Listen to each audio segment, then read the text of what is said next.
partir de agora, você passa a acompanhar na programação da sua TVAL o programa Espaço Cidadão. Nosso tema de hoje é muito importante, como todos os temas que nós abordamos aqui nesse programa. Mas quem não gosta de um animal? Quem não gosta de uma ave? Animais silvestres, que tipo de preocupação as autoridades têm e as próprias pessoas têm com isso em Santa Catarina? Nós convidamos a médica veterinária, a doutora Cristiane Kolesnikovas, para conversar conosco a respeito desse tema. Primeiro, muito obrigado por aquecer o nosso convite. Obrigada a vocês. Animal silvestre, só aqueles que diretamente estão envolvidos com esses animais e aves, e os médicos veterinários, o pessoal da Polícia Ambiental, é que cuida direitinho deles ou tem muito particular que faz bem o seu serviço de casa? Os animais silvestres, para algum particular ter em casa, ou ele precisa ter uma licença emitida uma autorização especial emitida pelo IBAMA, que são os criadores comerciais, criadores mantenedores, ou as pessoas, assim, uma pessoa física pode ter um animal silvestre desde que ele tenha adquirido a partir de uma fonte legal, que são os criadores comerciais, encaminham para uma loja autorizada a comercializar e a pessoa adquire o animal marcado e com uma nota fiscal. Somente esses a gente pode ter em casa. Bom, eu sempre costumo dizer para todas as áreas, e para essa nossa área de hoje, especificamente animais e aves, não vai ser diferente. No Brasil, o verbo fiscalizar é pouco conjugado. Estou certo? Sim. Infelizmente. Infelizmente, nós temos pouca fiscalização. Existem muitos animais silvestres mantidos por pessoas ou por falta de conhecimento, né, que não sabem que é ilegal manter em casa uma ave que estava na natureza e mantém em casa, ou por falta de fiscalização, pessoas que conhecem a lei e mantêm em casa mesmo assim. Né? Mas isso é muito comum? Por exemplo, haveria diferença do norte e do nordeste para o sul, ou isso acontece em todo o país? Acredito que no país inteiro. Né? Alguns estados mais, outros menos, mas dependendo, por exemplo, no Nordeste as pessoas mantêm muito os saguis, aqueles micos pequenininhos em cativeiro, né? Macacos. Acorrentados, infelizmente. Sim, infelizmente. Mas aqui no estado nós também recebemos animais que são mantidos, macacos, que as pessoas têm em casa, a Polícia Ambiental apreende. E aqui no nosso estado nós temos muito problema com os passarinhos, exatamente, né? Que é uma cultura, né, da população e a gente tem que educar a população de que eles só podem ter os animais em casa desde que é proveniente de uma fonte legal. Né? Bom, eu conheço uma senhora que tem há 50 anos um papagaio. Sim. 50 anos. E fala que é uma barbaridade. Só que nunca fiscalizaram essa senhora. E eu tenho certeza que essa mulher é capaz de morrer se tirarem o papagaio dela. Numa hora dessas, como é que vocês fazem? Por lei, ela tem esse animal ilegalmente, né? Há 50 anos atrás não existia uma lei. Hoje existe. Nós temos vários casos de pessoas, né, que mantêm... Isso é comum acontecer? Sim, a gente tem vários casos, né, que, sim, casais, né, já de idade descobrem que é ilegal manter o papagaio em casa e acabam levando para os CETAS, né? A Polícia Ambiental recebe e eles são mantidos, né, e dentro dos CETAS, quando possível são encaminhados por criadores legais, né? Então, a pessoa quer manter um papagaio em casa, só é possível ser adquirido de um criador comercial e tem a nota fiscal. Quer dizer, o ideal, mesmo com 50 anos acostumado, e só eles, hein? Louro quer café, isso ele diz tranquilamente, de manhã cedo, Sim. Lá pelas 7 da manhã. A lei precisa ser cumprida, né? Mas quando ela ganhou o papagaio, ela não tinha nada, não existia nada disso. Ela tem que se adaptar à lei, então. Exato. Mas e se ela morrer? A gente precisa... a gente tem vários casos, né? A Polícia Ambiental já teve casos, né, de pessoas que... Às vezes o vizinho faz uma denúncia e, partindo de uma denúncia, a Polícia Ambiental, IBAMA, a Polícia Federal, eles são obrigados a cumprir a lei, fiscalizar e apreender o animal, né? E eles não podem abrir precedentes, né? Se houve denúncia, eles precisam apreender o animal. Cristiane, nós vamos a um trabalho da nossa repórter Emily Sani sobre o que nós estamos abordando aqui. É muito importante animais silvestres, mas tudo tem que ser feito de uma maneira bem legalizada. Respeite Floran, respeite Fátima, respeite Ibama, respeite a posição dos médicos veterinários e respeite, acima de tudo, a Polícia Militar Ambiental. Vamos ao trabalho. Este é um cenário que mostra que muito ainda precisa ser feito. O CETAS, Centro de Triagem de Animais Silvestres, trabalha hoje com cerca de 3.000 animais. As espécies são diversas e as consequências da maldade humana são trágicas. É o caso das araras que vieram da região centro-oeste para serem revendidas no sul do Brasil. A maioria delas chegam assim, bastante machucadas, como é o caso dessa, que teve o bico quebrado, ou dessas, que perderam parte das penas. No transporte, animal que perde bico, animal todo depenado, que perde asa, que perde perna. Então, uma série de outros problemas, porque é um transporte feito clandestino, dentro de ônibus, dentro de caminhão, dentro de porta-mala de carro. Então, as formas que eles transportam é bastante complicada para fugir da fiscalização. Então, esse é um dos grandes problemas desses animais. Assim. Esses macacos prego também sofreram bastante. 2 deles chegaram a ser atropelados. Todos foram apreendidos com problemas graves de pele, em meio a muito sofrimento. Teve um que estava dentro de um latão de lixo, que a gente achou. Teve 2 que foram atropelados, mas a maioria dos 12 que estão aqui foi encontrado em cativeiro nas mesmas condições. O Brasil é um dos países do mundo que mais exporta animais silvestres ilegalmente. É um negócio que movimenta mais de US$1 bilhão e comercializa cerca de 12 milhões de animais anualmente.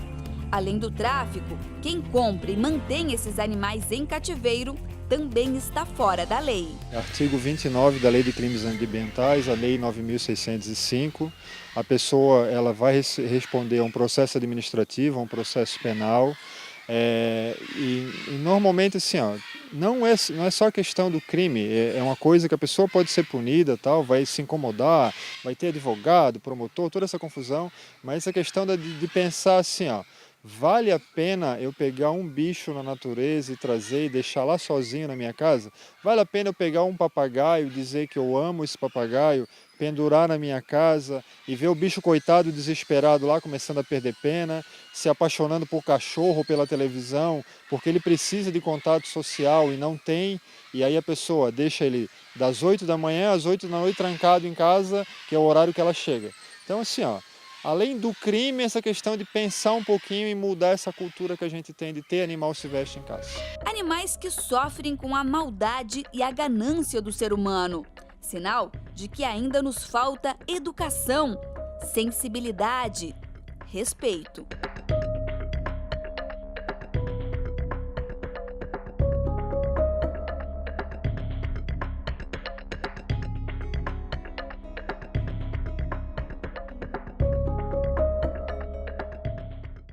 Cristiane, eu vou voltar. Primeiro agradecer a Emily o trabalho dela, muito bom. A maioria dos nossos moradores aqui na capital ou no estado de Santa Catarina, a maioria ela já pensa no futuro daquele animal ou daquela ave que ela comprou, ou ela muda de comportamento depois de 1, 2 anos? Várias pessoas mudam de comportamento. Por exemplo, os tigres d'água, que são aquelas tartarugas que nós vimos na reportagem, as pessoas compram ilegalmente em lojas agropecuárias. Pequenininho, né? Bem pequenininhos, assim, 5 centímetros de tamanho.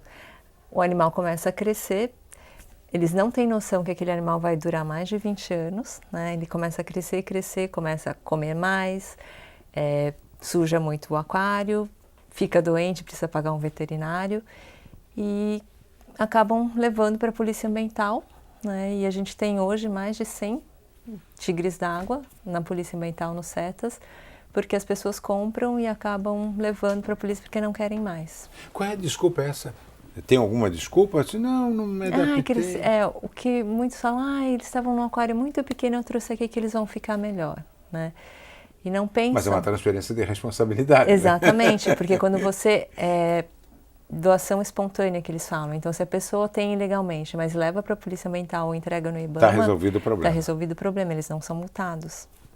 Então, uma transferência de responsabilidade, a responsabilidade fica toda para o Estado. De qualquer maneira isso. Sim. Isso se aplica também isso é mais comum em animais ou em aves? A gente vê muito, assim, os animais em gerais, né, silvestre, por exemplo, os macacos, né?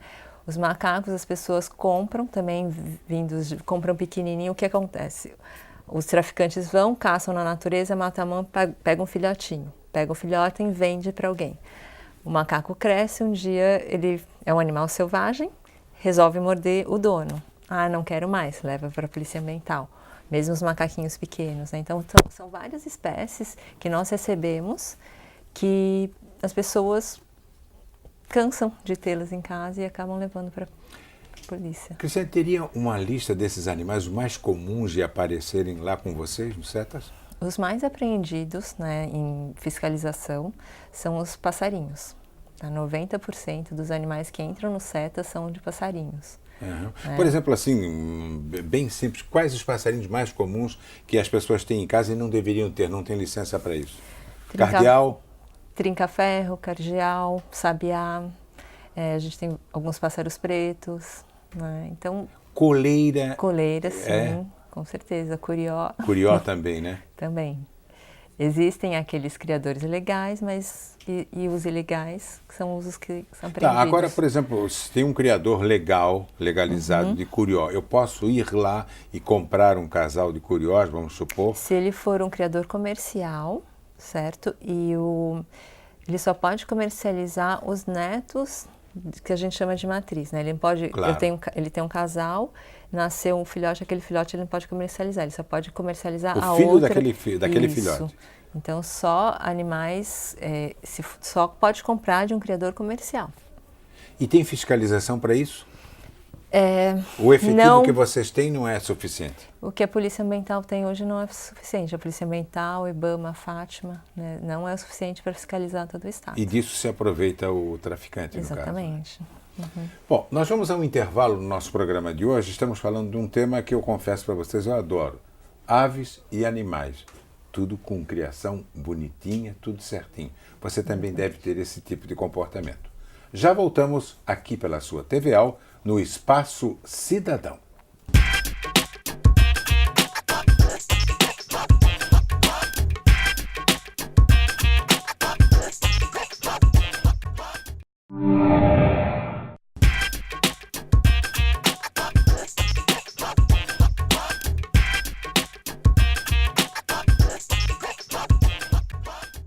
Já estamos de volta pela sua TVAL com o programa Espaço Cidadão.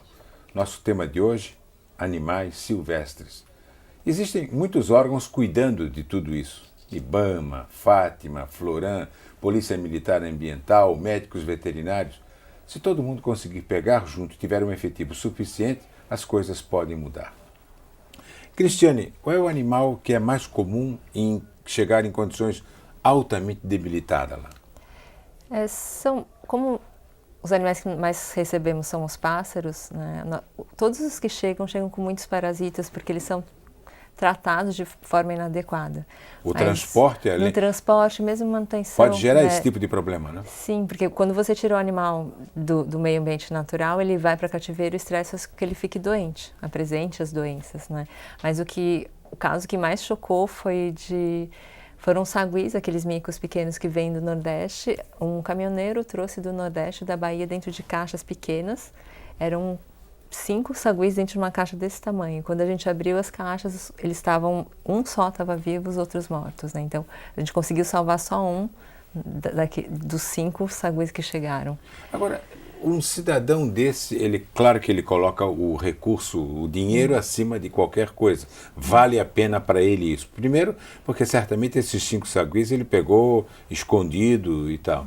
Mas será que não passa um pouquinho na cabeça dele de que fazer esse transporte do Nordeste até o Sul em condições precárias, a possibilidade disso dar certo é mínima? Já não estou nem falando na fiscalização. Não, infelizmente, as pessoas... Ganância. Ganância, eles não pensam no animal, pensam apenas assim, neles mesmos, no lucro.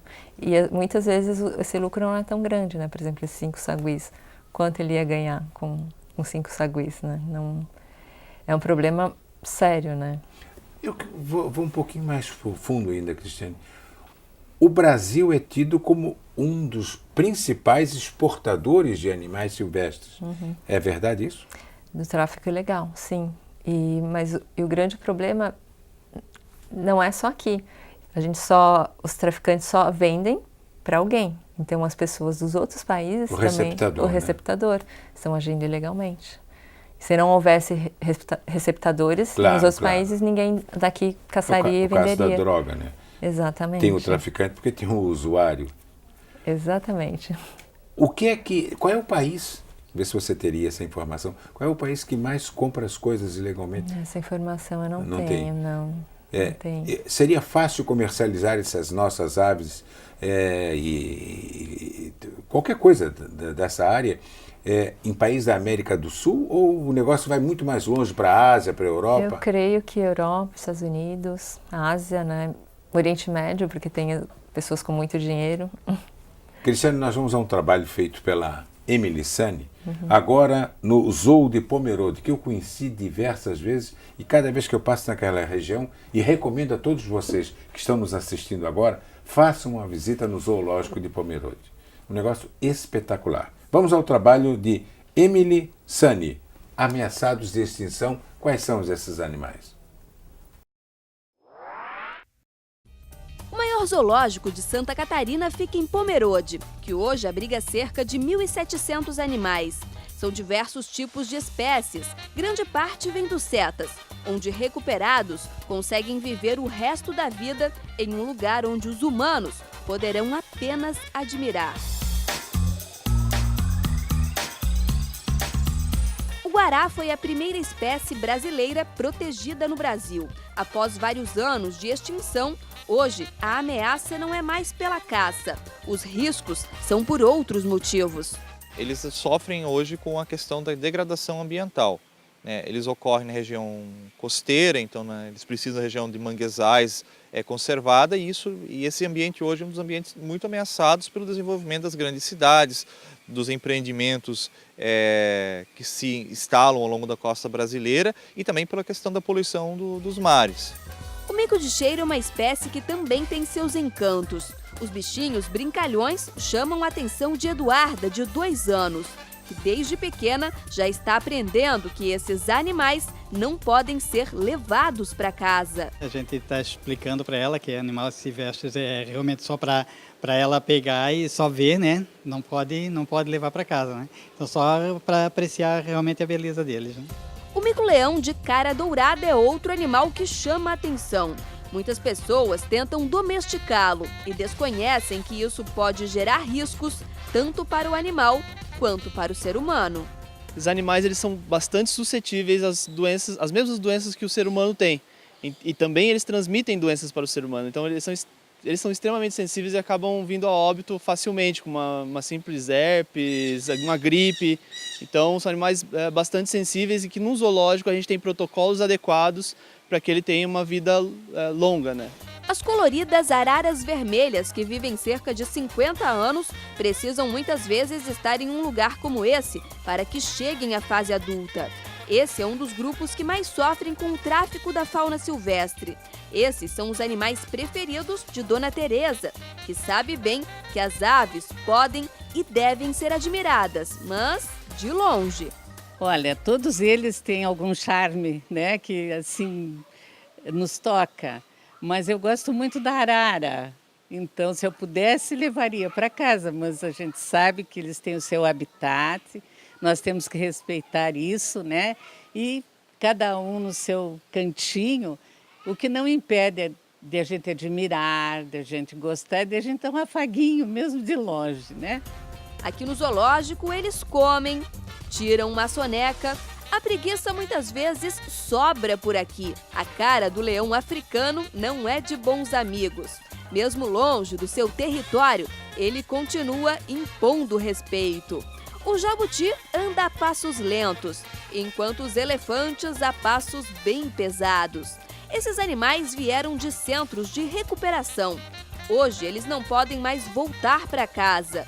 E as celas que os dividem mostram uma lição que as futuras gerações precisam aprender.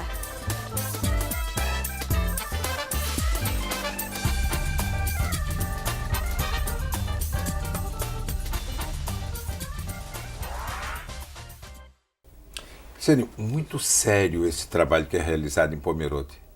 Sim, o papel dos zoológicos hoje em dia não é mais só exibir os animais, mas também educar a população sobre o risco, né, de ter os animais ilegalmente em casa, sobre a conservação das espécies que são ameaçadas, né? Isso é muito importante.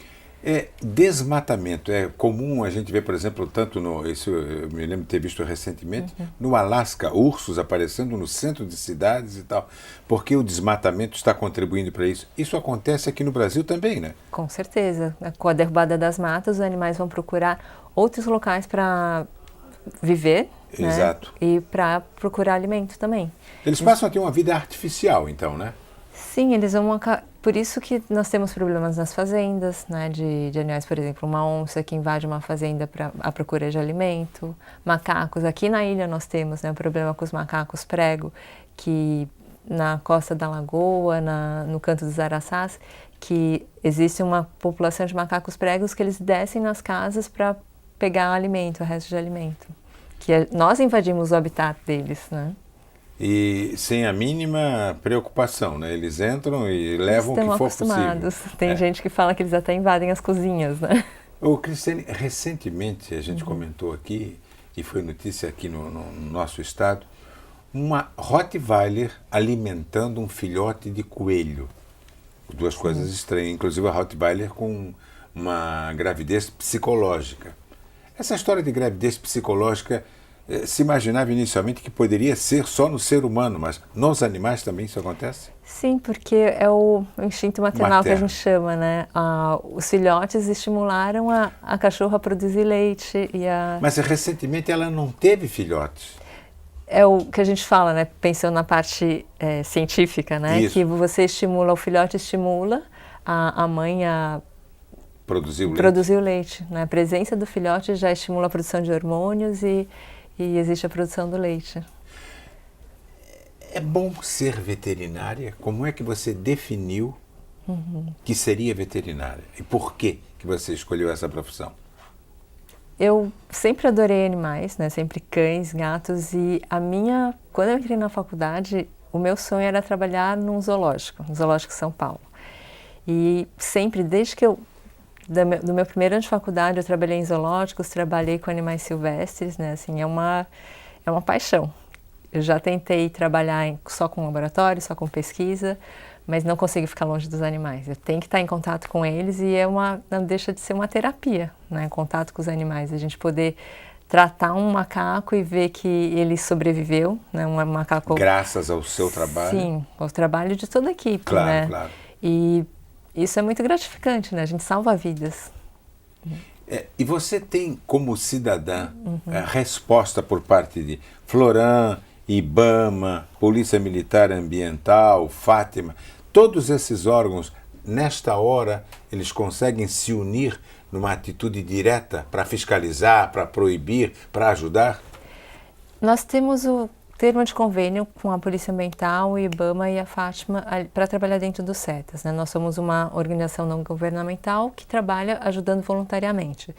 Então, todo mundo se ajuda ali. A Polícia Ambiental, o IBAMA não tem pessoas, mão de obra suficiente para cuidar dos animais no CETAS. Então, os voluntários vão e ajudam todos os dias ali dentro. A situação tem melhorado. Desde que eu comecei a trabalhar com a Polícia Ambiental, essa situação tem melhorado, né? E as perspectivas são grandes. Assim, a gente trabalha também em conselhos, né, de unidades de conservação, que a gente chama APA da Baleia Franca, do Parque Estadual do Rio Vermelho, em que a comunidade também auxilia os gestores, né, do Estado. É fácil mudar? Mas o meu pai fazia assim, meu avô fazia assim. Então, é fácil mudar o comportamento das pessoas nos dias de hoje com relação a animais silvestres? Eu acho que o trabalho que tem mais retorno é com as crianças. Então, nós fazemos trabalho com escolas, crianças. Porque a cobrança da criança no pai... Exatamente. Levam os folders, contam as histórias para o pai e a criança cobra do pai, olha pai, isso não pode ser feito. entregue o animal no CETAS ou não tenha, né, não compre um animal que não seja legalizado. É muito comum vocês já receberem, por exemplo, a denúncia, Dona Maria telefone e diz, a minha vizinha aqui na rua tal tem um papagaio assim, eu tenho um mico, um saguio, coisa parecida. É comum isso? Quem recebe essas ligações é sempre a Polícia Ambiental. Então, como eu faço parte da ONG, a gente não se envolve com as apreensões, né? Mas a Polícia Ambiental sempre recebe, tem as denúncias, né? Em todos os pelotões da Polícia Ambiental existem denúncias. Qual é o problema mais comum em matéria de doença, né, que vocês têm que enfrentar no dia a dia de hoje lá? São os parasitas, né? Como eu disse, os animais chegam em condições de higiene péssimas. E como nós temos muitos animais juntos e a rotatividade é muito grande, parasitas como seriam semelhantes que a gente tem, né? Lombriga, tênia, e é o que mais a gente tem dificuldade de curar. E o animal como parasitado, como uma criança, não come direito, fica fraco, tem outras doenças. Você se formou em São Paulo? São Paulo. Uhum. São Paulo está muito diferente em nível de atendimento do que Santa Catarina, ou mesmo a gente sendo um estado pequeno, geograficamente falando, em relação a São Paulo, nós estamos bem? Atualmente no estado só existe esse CETAS, esse centro de triagem. São Paulo eu sei que existe mais de um, dentro da capital existem outros centros de triagem no estado, né? Mas eu não tenho a noção exata do que ocorre, né? E aqui no estado nós temos esse CETAS da Polícia Ambiental e um novo será construído em Joaçaba. Né? Vale do Rio do Peixe. Sim, porque o que acontece? Os animais apreendidos lá no oeste catarinense vêm para a nossa cidade, para a capital, e se eles puderem ser devolvidos à natureza, a gente tem que retornar ao local de origem para poder soltá-los, né? Então acaba tendo um grande problema de transporte, né? E com outros CETAS no oeste do estado já facilitaria esse trabalho. Cristiane, obrigado pela aula e vamos continuar fazendo a nossa parte, cuidando dos animais. Ok, muito obrigado. Hein? Eu entrevistei a médica veterinária formada em São Paulo, mas trabalhando aqui em Santa Catarina, Cristiane Kolesnikovas. Nós falamos hoje de animais silvestres. Cuide daquilo que você tem. Procure comprar animais em que você possa conseguir da agropecuária que lhe venda uma documentação. É importante que você faça isso. O Espaço Cidadão volta na semana que vem com outro tema de interesse para todo o estado de Santa Catarina. Até lá.